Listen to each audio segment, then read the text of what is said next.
Welcome to the Bill Kelly Podcast, critical discussions in critical times. Here's your host, Bill Kelly.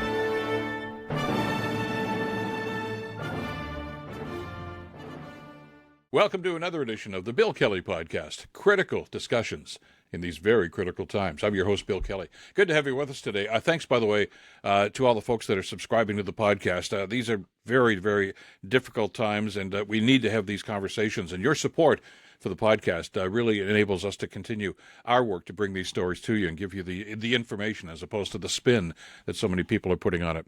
On today's show, I want to talk about some new information about the Epstein files, and there are some people that are talking about this could be the imminent fall of Donald Trump. But there are some other players that are coming in here that I'm also going to mention on the podcast today. And one of them is Megyn Kelly. There's a name that you may remember, of course, from Fox News. She's got her own show on satellite radio now.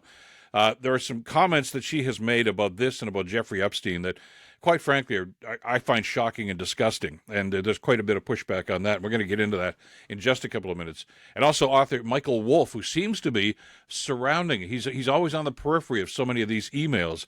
And I'm really kind of upset about his perception and his part that he's playing in this whole thing with Epstein as well. We're going to get into that in a couple of seconds. First of all, though, I want to give you some context for this.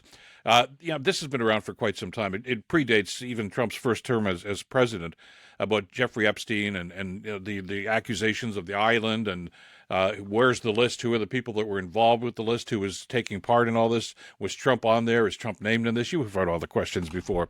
Well, it's back on the front burner right now because of a couple of different things. Most importantly, of course, was finally the swearing in of Democratic Representative Adelita Grijalva. Now, she had been elected in a special election almost 2 months ago, but she had not been sworn in. That's up to the Speaker of the House, Mike Johnson. He's the guy that's on the left there with the Bible. He just loves the Bible. Anyway, Johnson had refused because he said, well, the House was shut down because of the political rumblings that were going on there, etc., and he didn't think it was necessary to bring her in. Well, finally, when the Democrats caved in and they got the House and they got government back to order again, one of the first orders of business was to swear her in. Now, the reason is that is so supportive and so significant here is because she was now the deciding vote to move the House and move Congress forward to get a vote about the Epstein files onto the floor. You had to have so many votes to do this. They were one vote short. Now they're not. Now, on that point, some of the reasons that this is going to come forward is because a number of Republicans are now starting to say, let's do this. They're supporting this bill. And that's got the president pretty pissed off, as you might expect. And we're being told now, kind of anecdotally, about some clandestine meetings that are being held in the Situation Room. That's like the war room in the White House, to try to stop this from actually becoming public. Whether or not that's going to be successful, I guess time will tell. But that's the sort of thing that's going on. It's something that the media are picking up again on. The article that I'm referencing right now is actually from The Guardian, which is a UK news source. Trump turns up the heat on Republicans to block the release of Epstein files. Representatives Lauren Boebert and Nancy Mace have been summoned to the Situation Room or phoned by Trump himself. Now, we do know this, that Nancy Mace has actually said to the president, no, I'm going to support this. She herself, and she's been quite public about this, is a victim of sexual harassment from years ago and says this is personal for her. And she wants to move this and shed the light on what's happening with Epstein. So I don't think he's going to get much support for this. Now, just to give you some context, even if this does pass and it does go to a vote, and it looks like it's going to now sometime next week with the Congress, it has to pass with a 2/3 majority in order to move on to the Senate. Now, therein lies part of the problem, and we'll get to that in just a couple of seconds about whether or not the Senate is even going to entertain the idea of voting on that. So things are starting to heat up right now, and you can tell that this is really worrisome to Donald Trump, and because you can see, first of all, he's playing defense here, trying to coerce some of his Republican members of the Congress to let this whole thing drop. He's also talked to his Secretary of Defense. Well, they call him the Secretary of War. The weird dude, you know. They were actually now talking about and looking into the possibility of invading Venezuela. Yeah, exactly. How stupid can you be? But that's a classic wag the dog. In other words, let's divert attention away from Epstein and talk about the fact that, their drug lords are bringing stuff up here on a consistent basis. We're blowing them out of the water. By the way, once you shoot a ship and blow it out of the water like that and decimate it, there are absolutely no proof that there was anything on there in the way of contraband drugs. But, he's going to use that as an excuse. And I'm sure there's some people in the American public going to buy into that. It's pretty sad, really. But that's what Trump is doing right now. That's what he was resorting to. And the reason why is because there is an enormous amount of evidence right now that indicates that, notwithstanding his denials, constant denials about this, he was involved, and Epstein did know him, and there was a relationship there and a lot more knowledge about what was going on there. And what has fueled that is the release of a lot more emails that was done, some by the congressional members, others by the Epstein family that have released personal emails. I'm going to show you a couple of them. This is one from Jeffrey Epstein, and it's to Jenny Maxwell, who, of course, is in jail right now for her part in this. And in it, he writes, "I want you to realize that the dog that hasn't barked yet is Trump." And victim, they use victim there as opposed to the actual name. Apparently, in the original email, he names the young girl that was actually one of the victims in this. "Spent hours at my house with Trump, with him. He's never once mentioned the police, etc., etc." And it goes on to say, that there's obviously a relationship there between Trump and Epstein. Trump's assertion, of course, is that, they used to like each other, but he dumped him a long time ago. He didn't know much about him, didn't know much about what he did. And then about 2 days later, of course, you may remember, Trump was quoted in a public statement as saying that, I dumped the friendship because I didn't like what he was doing, with his sexual escapades. Well, wait a second. You either knew him or you didn't. You either knew about the escapades or you didn't. This email from Epstein indicates that, he did know what was going on, contrary to what Trump has been saying. I wonder, before we get into the Megyn Kelly thing, talk about another individual who's kind of come to the fore because of this, and this is Michael Wolff, who's an author. He's written books about Washington and the presidency, etc., and he's on the periphery of this whole thing. This is one of the emails that was released. Now, I want to highlight this for just a couple of seconds. This is an email from Michael Wolff to Epstein that goes back, to 2015, as you can see on the date there. And Wolff writes, he says, "I think you should let him hang himself," meaning, let Trump hang himself. And I think that means metaphorically, of course. "If he says he hasn't been on the plane or to the House, that gives you valuable PR and political currency. You can hang him in a way that potentially generates a positive benefit for you. Or if it really looks like he could win, you could save him, generating a debt. In other words, we'll hold off on this. And then, Epstein will go to Trump and say, you owe me. I could have buried you with this information, and I didn't. Now you owe me." Or they're saying the other side of that is you can expose all this stuff and possibly cause Trump to lose the election. Of course, it's possible that he's just going to say, "You're a great guy, got a raw deal, et cetera, which is exactly what Trump ended up doing. So this is the coercion that's going on. But you see, this is Michael Wolff and Epstein basically strategizing here on how to use this information against Donald Trump. Well, you don't blackmail with somebody unless you've got facts and figures, and they certainly had facts and figures on this, and they were planning to use this against Trump. And whether or not they did, of course, is inconsequential. I mean, he goes on to say in a further email here, he says, "I hear that CNN is planning to ask Trump tonight about his relationship with you, either on the air or in the scrum." Well, that never happened for one reason or another. So the fact is that they were aware of this, and they were planning on how they could use this against Donald Trump. And this is Epstein planning against Trump, and this is Michael Wolff. What bothers me about this is Michael Wolff had all this information. He knew before the election all of this stuff. He knew about Trump's involvement in Epstein. He knew about Trump's involvement with underage girls, and he said nothing. You know why? He wanted to sell a book. He withheld information that could have had a major impact on the election, presented all these facts, and instead he just held it back. John Bolton did the same thing. Bolton is an enemy of Trump, and we know all that. But in the previous election, of course, Bolton had all this information about Trump as well, about some of the nefarious things that he was doing, to do with the supposed negotiations with Ukraine, etc. And Bolton actually appeared before a congressional committee and said none of it. Refused to answer those questions. But he had this information, and again, because he had a book coming out. So he didn't want to give any of this information, which could have been very, very important to the American people, because he wanted to keep it there and so that people would buy his book. Shame on both of them for putting their own interests about, what they wanted to do, the salacious rumors, etc. Well, maybe they weren't even rumors; they were facts by this stage, just so they could sell their books to the public. That's the kind of mindset. Those are the kind of people that we're dealing with here in Trump's circle, and it's really disgusting. The deeper you go into this, the dirtier you feel, because you're getting into a quagmire of political intrigue and some disgusting behavior, which I think is a great way for us to transition and segue into Megyn Kelly. Megyn Kelly is somebody who's been in the public realm for quite some time. She was on Fox News for quite some time.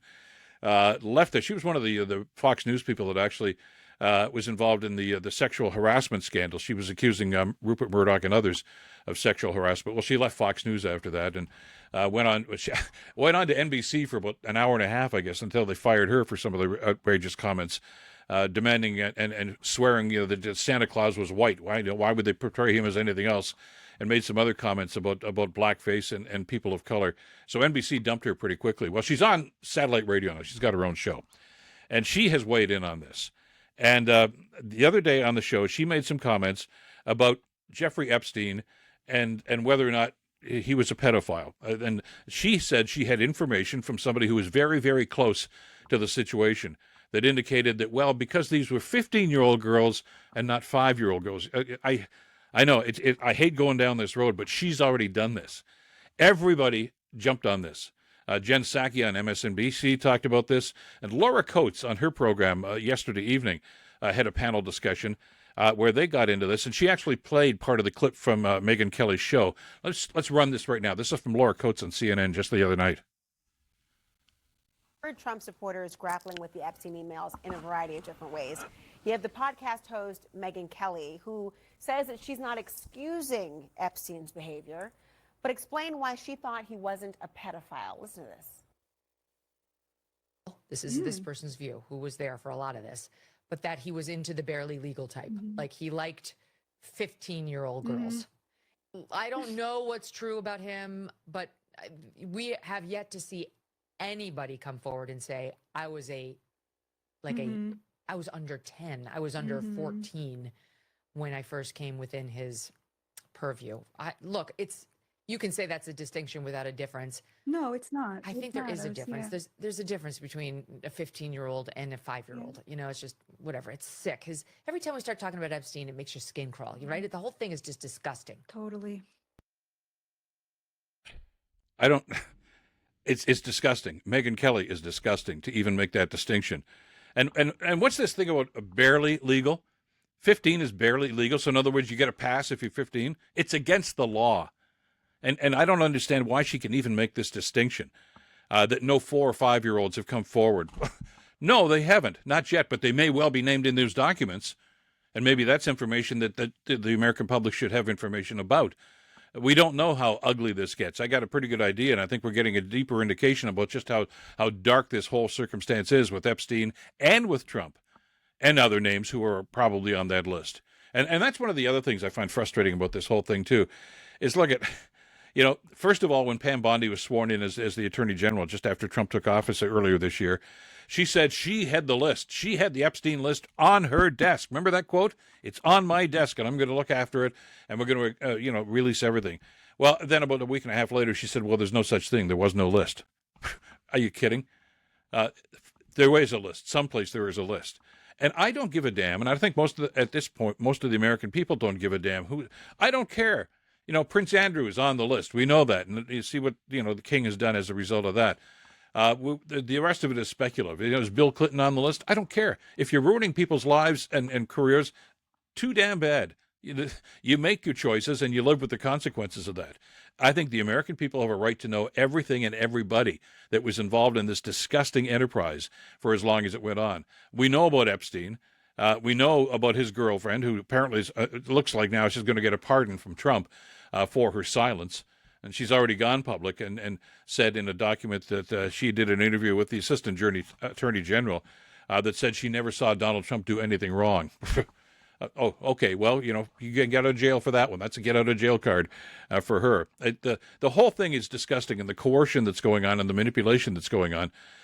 But you ask yourself, well, how can justice be tinted that way? Well, let me just remind you about something.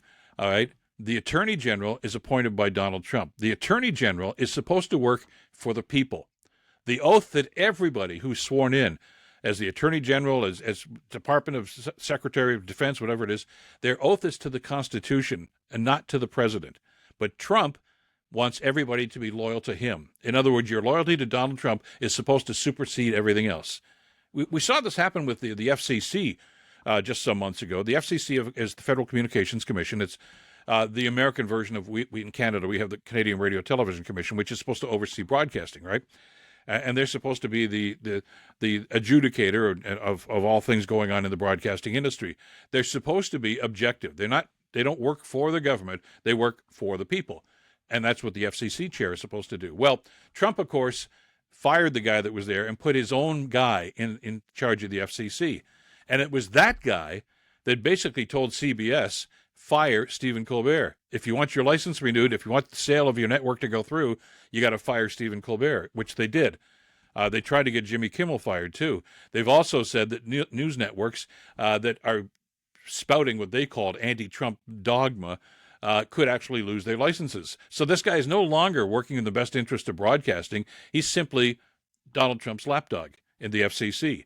As Kash Patel is with the FBI, as the CIA director is, as just about everybody, including Secretary of Defense and, of course, the Attorney General. They're all Trump's lackeys.